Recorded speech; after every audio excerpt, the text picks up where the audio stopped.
আসসালামু আলাইকুম। তো আজকে চলে আসছি কুয়াকাটাতে গেলেই প্রথমে দেখতে পাবেন এরকম একটা পুলিশ ক্যাম্প, যেখানে আপনারা যে কোনো ধরনের ইনফরমেশন চাইলে এখান থেকে কালেক্ট করতে পারবেন। তারপরে এখান থেকে যদিও সকল দর্শনার্থীরা এখান থেকে বিচে নামে এবং এখান থেকেই চারিপাশ দেখা যায় এক জায়গাটা দাঁড়িয়ে। তো আমি প্রথমে এখানে যাই, যাওয়ার পরে দেখতে পাই অনেক মানুষ, যদিও বিকালবেলা গিয়েছি। তো আপনারা গেলে এখানে দেখতে পারবেন অনেক মানুষ, এবং প্রত্যেকেই সবাই একটু রিফ্রেশমেন্টের জন্যই এখানে আসা, এবং সমুদ্রের সেই উত্তাল ঢেউ তা দেখার জন্য মানুষ অনেক দূর দূরান্ত থেকে এখানে আসে। এবং আপনারা চাইলে এখানে অনেক সময় ইনভেস্ট করতে পারবেন। এবং সবথেকে ইন্টারেস্টিং যে বিষয়টা, সেটা হচ্ছে গিয়ে এখানের সমুদ্রের ঢেউ এবং এখানে গোসল করা। যদিও এটা একটা রিস্কি, কিন্তু অনেক আনন্দদায়ক।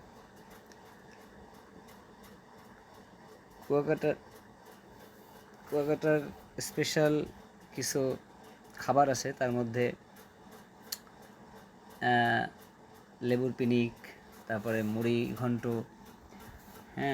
বিভিন্ন ধরনের ফুড আইটেম এখানে পাওয়া যায়।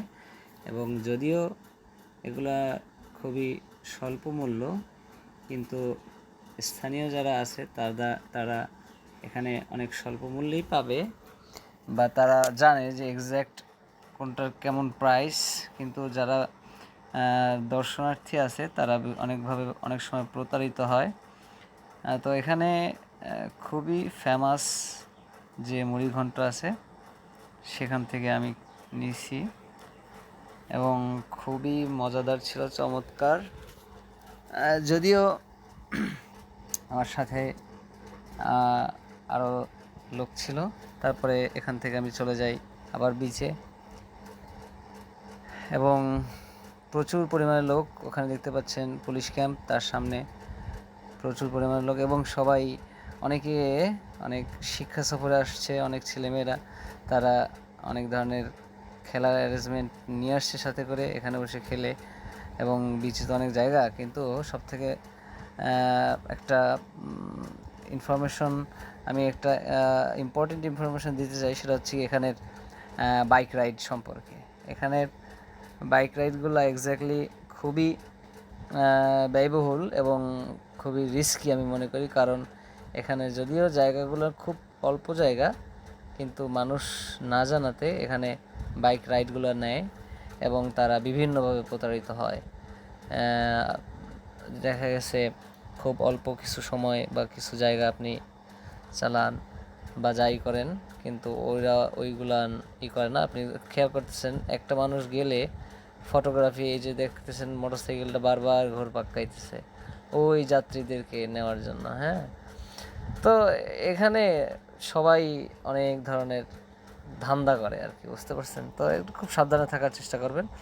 প্রচুর পরিমাণে লোক কুয়াকাটাতে, আসলে অনেক লোক হয়, এবং সবাই চায় একটু তাদের ছুটির সময়গুলো একটু আনন্দ আয়েশের ভিতরে কাটানোর জন্য এবং মনটাকে ভালো রাখার জন্য। দেখেন, সবাই জাস্ট কিছু করুক আর না করুক, দাঁড়াইয়া নির্দিষ্ট সময় ধরে এই প্রকৃতি এবং কুয়াকাটার এই অপরূপ দৃশ্য, এটা সবাই উপভোগ করে। আসলে জিনিসটা দেখলেই একটা অন্যরকম শান্তি আসে। তো কুয়াকাটায় বিভিন্ন ধরনের দোকান আছে, এখানে আপনারা দেখতে পারবেন। জিনিসপত্রের প্রচুর দাম, এখান থেকে না কেনাই উত্তম। তবে স্মৃতিস্বরূপ দুইটা একটা জিনিস কিনতে পারেন। জিনিসগুলো খুবই যদিও সুন্দর, কিন্তু মূল্য অনেক বেশি। এবং এখানে মহিপুরের সবথেকে বিখ্যাত, একদম পটুয়াখালীর মধ্যে সবথেকে বিখ্যাত মুড়ি বানানো যাই মুরব্বির কাছে পাবেন। আপনারা মহিপুর ব্রিজের গোড়ায়, একদম ব্রিজের প্রথমেই দেখবেন এই মুরব্বি বিক্রি করে। 7টার পর থেকে পাওয়া যায়, 9টা সাড়ে 9টা পর্যন্ত, মাগরিবের পরে। এবং খুবই বিখ্যাত, খুব খুবই বিখ্যাত। একটাবার যদি না খান কেউ বা যদি যান কুয়াকাটাতে, মহিপুরে একটু বাস বা যাই বলেন না কেন, আমি এখানে নিয়েছিলাম, দাঁড়ায় এখান থেকে একটু মুড়ি বানানো খাবেন, খুবই চমৎকার। এবং শেষে আমি এখানে একটা শট নিয়েছিলাম, যেটা মূলত একদম যাওয়ার আগে, কুয়াকাটা থেকে লিফট করার আগে। দেখেন বিকালবেলাতেও, পরন্ত বিকেলে কী পরিমাণ মানুষ, এবং সবাই মূলত একটু ছুটি কাটানোর জন্য আসছে এখানে। জায়গাটা খুবই সুন্দর, আসলে মনটা ভালো লাগে গেলে। আমি যদিও কয়েকবার গিয়েছি, আমার ছাত্রছাত্রীদেরকে নিয়ে গিয়েছি, কিন্তু জায়গাটা খুবই মনোমুগ্ধকর আমার কাছে মনে হয়েছে। আপনারা চাইলে যেতে পারেন। বরিশালে পটুয়াখালীতে অবস্থিত, এবং খুব সাবধানতার সাথে। ধন্যবাদ, আল্লাহ হাফিজ, আসসালামু আলাইকুম।